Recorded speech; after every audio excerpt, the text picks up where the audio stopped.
Hello friends, back to Bhavani life style. இன்றைக்கி ஒரு length video பார்க்க போகிறீங்க. இப்போ இந்த பசங்க வந்து இத்தனை நாள் கேலரியில் இருந்தாங்க பார்த்தீங்களா. இப்போ வெயில் ரொம்ப இருக்குன்னு இவங்களை தூக்கி வீட்டில் இப்படி டைம் டேபிளில் வச்சுருக்கேன். இவங்களும் இப்போ ஃபேன் காற்று வாங்கிட்டு ஹாப்பியாக இருக்காங்க. என்ன ஒரு பிரச்சனை ஆகுதுன்னா, இந்த விதையை இப்படி கொத்தி கொத்தி சாப்பிட்றாங்க பார்த்தீங்களா. இது வந்து அவ்வளவும் வந்து கீழே விழுது. அப்போ இது ஒரு நாளைக்கு 5-6 தடவை வந்து க்ளீன் பண்ண வேண்டியதாக. அது ஒன்று தான் பிரச்சனையாக இருக்குது. மற்றபடி எந்த பிரச்சனையும் இல்லை. பிள்ளைங்களுக்கும் ரொம்ப சூடாகுதுன்னு சொல்கிறாங்க. இது இப்போ எப்படி முந்தி வந்து 2 நாளைக்கு தான் க்ளீன் பண்ணுவேன். இப்போ 4-5 நாள் ஆகிட்டு இதே நம்ம க்ளீன் பண்ணிடலாம். இவங்க சாப்பாடு சாப்பிட்றது கொஞ்சம், ஆனால் வேஸ்ட் நிறைய பண்ணுறாங்க பாருங்கள். இது அவ்வளோ முழு இந்த சாப்பாடு உங்களுக்கு வந்து 1 கிலோ வந்து 100 ரூபா. 1/4 கிலோ வாங்கினா 10லேருந்து 12, 20 நாள் வரைக்கும் வரும்னு வச்சுக்கோங்களேன்.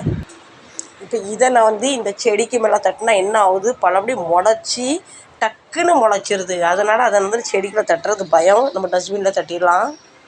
இது இப்போது இது இப்படி தட்டினாலும் போகாது. தண்ணி ஊற்றி ஊற வச்சிடும். ஃப்ரெண்ட்ஸ், எனக்கு ஒரு ஆசை, தினம் நானும் என் வீட்டு முன்னாடி இப்படிலாம் கோலம் போடணும்னு. ஆனால் ஒரு நாளும் முடியறதில்லை. மெயினாக எனக்கு டைமும் இல்லை, கோலம் போட தெரியாது. பக்கத்துட்டுக்காரங்க வீட்டிலையே இருக்காங்கன்னா தினம் அழகழகாக கோலம் போடுவாங்க. அவங்க வீடு எப்படி இருக்குது, நம்ம வீடு எப்படி இருக்குன்னு பாருங்கள். நம்ம கதவை மூடிடும். அக்கம் பக்கம் எல்லோரும் ரெஸ்ட் எடுத்துக்கிட்டு இருக்காங்க. இன்றைக்கி எங்கள் செல்லப்பாக்கு சாப்பாடு ஒன்றும் வைக்கல. வாட்டர்மெலன் நான் கட் பண்ணி வச்சேன். சாமிக்கும் அதே சாப்பாடு தான். இதை வந்து நான் தூரப்பட மாட்டேன், இப்படி வச்சுட்டேன். இங்கே வந்து காக்கா, புறா, குருவி சாப்பிடுவோம்.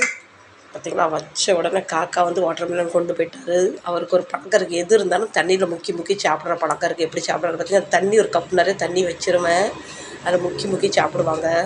இதை இப்போ கொஞ்சம் நேரம் இப்படி ஊற போட்டுக்கலாம். கொஞ்சம் ஊறிட்டு கழுவுறது ஈஸியாக இருக்கும்.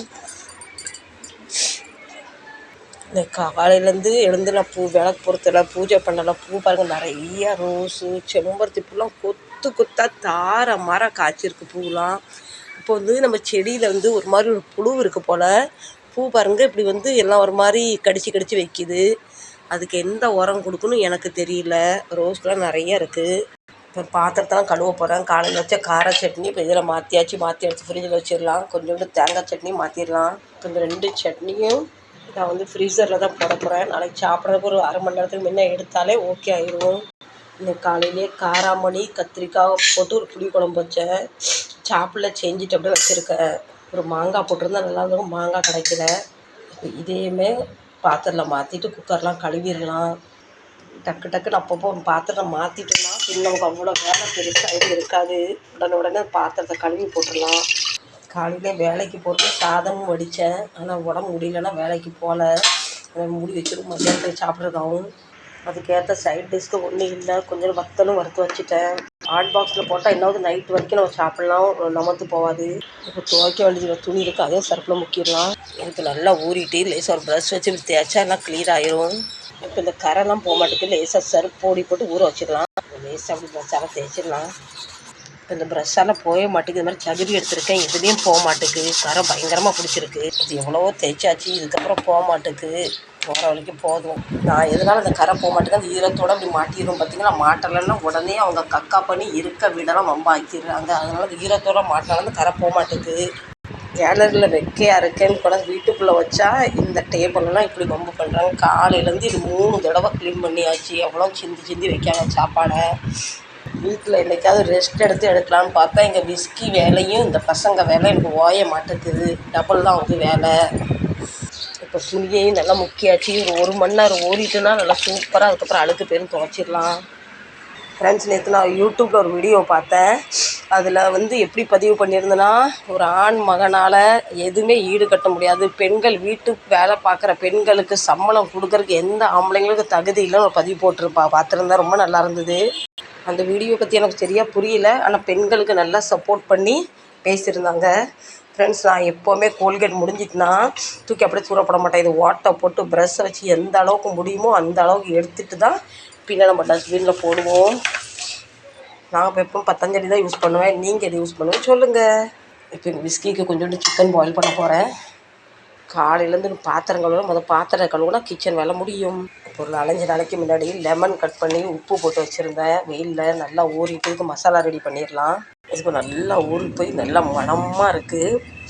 லெமன், மிளகாத்தூள், உப்பு, மஞ்சள் மட்டும்தான் போட்டேன். இப்போ அச்சார் மசாலா ரெடி பண்ண போகிறேன். கடையில் ரெடிமேட் கிடைக்கிது, ஆனால் அதை கொடுத்து வாங்க வேண்டாம். கடுகு, கொஞ்சமாக வெந்தயம் வந்து ரொம்ப டேஸ்ட்டாக இருக்கும் அந்த கசப்புக்கும் புளிப்புக்கும் காரப்புக்கும். இது ரெண்டும் நல்லா இப்போ வெடிக்கிற அளவுக்கு ரோஸ்ட் பண்ணிக்கலாம்.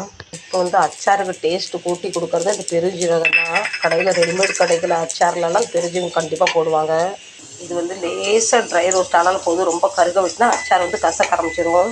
இப்போ எனக்கு ஆம்லேட் பண்ண தெரியாத பிச்சு விடுவேன்னு சொல்லி எங்கள் பையனே வந்து ஆம்லேட் ரெடி பண்ண ஆரம்பிச்சிட்டாரு. எப்போவுமே ஆம்லேட் அவர் பிய்யாமல் வரணும், அதனால் அவரே ரெடி பண்ண ஆரம்பிச்சிட்டாரு.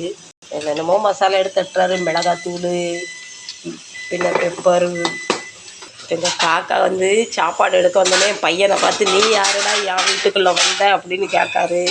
என் பையனுக்கு முட்டையில் மட்டும் விளையாடவே கூடாது. சின்ன பிள்ளையிலேருந்து முட்டை ஃபேவரட்னு சொல்லலாம். இப்போ பாருங்கள், உண்மையில் ஃப்ரெண்ட்ஸ் அவர் பண்ணுற மாதிரி என்றைக்கு எங்களுக்கு வராது. பிய்யாமல் எடுத்துட்டாரு பாருங்கள். நான் பண்ணால் இதை 4 பீஸ் ஆக்கியிருப்பேன். பாருங்கள் நல்லா இருக்கான்னு கேட்காரு. மேலே இந்த மஞ்சக்கரு இருக்குல்ல அப்படி ஆடணும், ஆனால் பிய்யக்கூடாது, இப்படி இருக்கணுமா. எனக்கு இப்படிலாம் வராது. என் பையன் சாப்பிட ஆரம்பிச்சாச்சு. முட்டை, ரைஸு, வச்ச குழம்பு, பாப்பாடு. நீங்களும் சாப்பிட வாங்க. நீங்கள் அச்சாரில் என்னென்ன மசாலா போடுங்கன்னு கண்டிப்பாக சொல்லுங்கள் ஃப்ரெண்ட்ஸ். இது வந்து ரொம்ப வந்து மையாக அரைக்கக்கூடாது, 1-2 அரைக்கணும். நம்ம சாப்பிடும் போது இது வந்து வாயில் 1-2 தட்டுப்படணும். அந்த அளவுக்கு அரைச்சா தான் டேஸ்ட்டாக இருக்கும். நல்லா மிக்ஸ் பண்ணிடலாம். இப்போ இந்த மாதிரி ஒரு கண்ணாடி பாட்டில் எடுத்து வச்சுருக்கேன், அதில் நம்ம மாற்றிக்கலாம். எப்போவுமே அச்சார் வந்து பிளாஸ்டிக் டப்பாவில் சாப்பிடாதீங்க, கண்ணாடி பாத்திரத்தில் வைங்க, அதுதான் உடம்புக்கும் நல்லது. அச்சார் ஐட்டம் மட்டுமே கண்டிப்பாக கண்ணாடி பாத்திரம் தான் வைக்கணும். இப்போ இந்த பாட்டிலில் மாற்றிட்டேன். இது கொஞ்சம் எண்ணெய் இப்போ சூடு பண்ணி வச்சுருக்கேன், கொஞ்சம் ஆறுன பின்னாடி ஊற்றிடலாம். ஈரக்கைப்பட்டால் கண்டிப்பாக அச்சார் சீக்கிரம் கெட்டு போயிடும். இந்த எண்ணெய் நல்லா ஆறிட்டு இது அப்படியே ஊற்றி மூடி வச்சுக்கலாம். நான் நிறைய எண்ணெய் எடுக்கலை, குறையாத எண்ணெய் எடுத்துருக்கேன். ஏன்னா எண்ணெய்லாம் கீழே அப்படின்னு இன்னொரு பார்த்தீங்களா. ஏன்னா நான் ட்ரை அச்சார் தான் பண்ணுறேன், லிக்விட் அச்சார் பண்ணலை. லிக்விட் அச்சார், லெமன் அச்சார் வந்து லிக்விட் அச்சார் நல்லா இருக்காது, அதனால் அந்த கணக்கில் பண்ணியிருக்கேன். நல்லா போய் குடிக்கலாம். இது இன்றைக்கி சாப்பிட நல்லா இருக்காது, நாளைக்கு தான் சாப்பிட்றதுனால டேஸ்ட் வேறு லெவலாக இருக்கும்.